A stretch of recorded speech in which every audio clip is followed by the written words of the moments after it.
Сәлеметсіздер ме оқушылар? Бүгінгі сабағымыз сымсыз желілер. Алдымен ойланайық, интернет деген не? Интернетке қалай қосыламыз? Бүгінгі сабақта үйренетініміз сымсыз байланыстар деген не?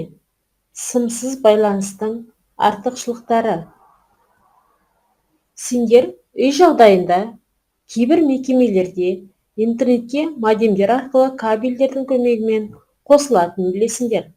Ал мобильді телефондарда және басқа да құрылғыларда интернетке сымсыз желілер арқылы қосылу мүмкіндігі бар. Сымсыз байланыс мүмкіндіктері сымсыз ортаның одан әрі өркендеп дамуына әсер етеді. Ақпараттарды тарату ортасының типтері сымды және сымсыз болып бөлінеді. Сымды байланыс желісі байланыс объектілерінің цифрлы деректерді өзара жалғастыратын құралдардың жүйесі. Байланыс желісі ретінде кернеуі жоғары желі пайдаланылады. Сымды байланыс желілерінде интернет кабелі мен желілік адаптерлер қолданылады. Екі компьютерді интернет кабель арқылы бір-біріне тікелей жалғауға болады.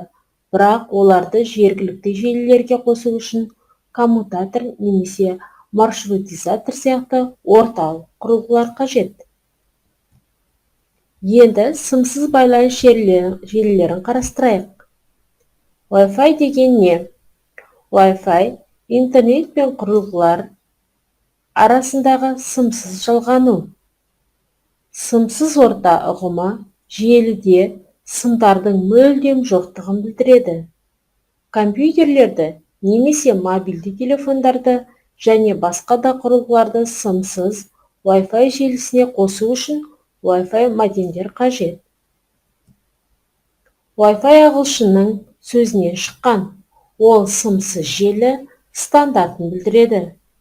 Қазіргі таңда кең таралған және баршаға танымал IEEE 802.11b хаттамасы болып табылады.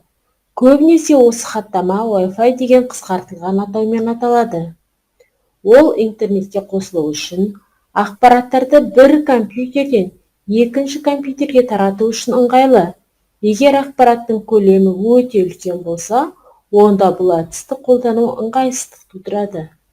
Ең тиімдісі бірнеше компьютерде сымсыз байланыс технологиясы көмегімен бірге жұмыс жасайтындай етіп жалғау.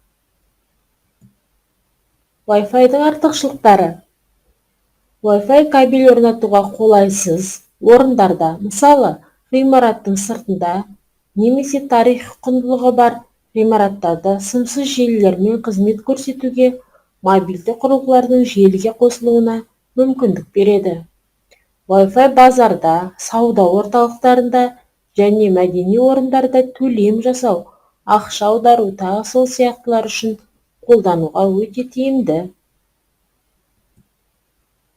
Ал Bluetooth деген не?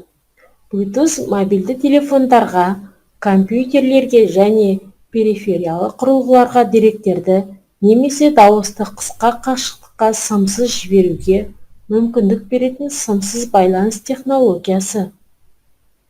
Bluetooth'тың мақсаты құрылғыларды байланыстыратын кабельдердің орнын алмастыру, олардың арасындағы қарым-қатынастарды қауіпсіз ету. Wi-Fi технологиясы мынадай үш маңызды міндетті орындауға мүмкіндік береді. Компьютердің интернет желісіне қосылуын қамтамасыз ету. Қоғамдық орындарға өз ноутбуктерімен келген адамдардың жұмыс жасауына қолайлы жағдайды қамтамасыз ету.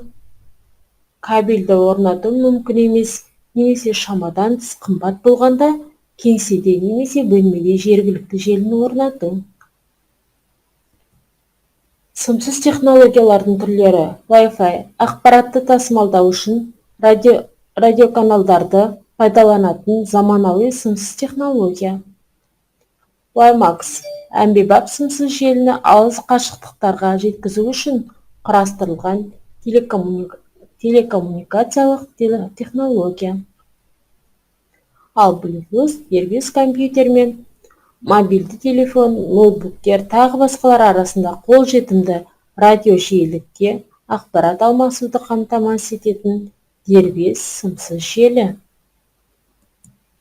Сымсыз желі әрекет ету қашықтығына қарай 3 түрге бөлінеді. ОН жергілікті жерлерге негізделген Wi-Fi желісі. VPN арнайы сымсыз желілерде қолданылады. Онымен қалалық сымсыз желілер. Міне қызық балалар. Bluetooth сөзі дат тіліндегі көк тіс сөзінің ағылшын тіліне аудармасы.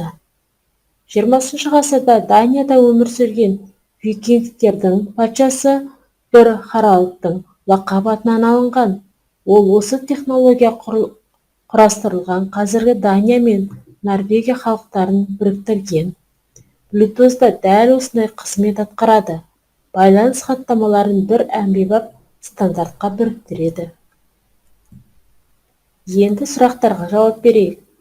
Сымсыз байланыс деген не? Bluetooth деген не? Wi-Fi-дің қандай артықшылықтарын білесіңдер? Сымсыз желі әрекет ету қашықтығына қарай неше түрге бөлінеді? ОН желісінің әрекет ету қашықтығы қандай? Енді себебін анықтайық. Не себепті Wi-Fi сымсыз байланыс желісін қолдану тиімді болып табылады? Bluetooth не үшін қолданылады?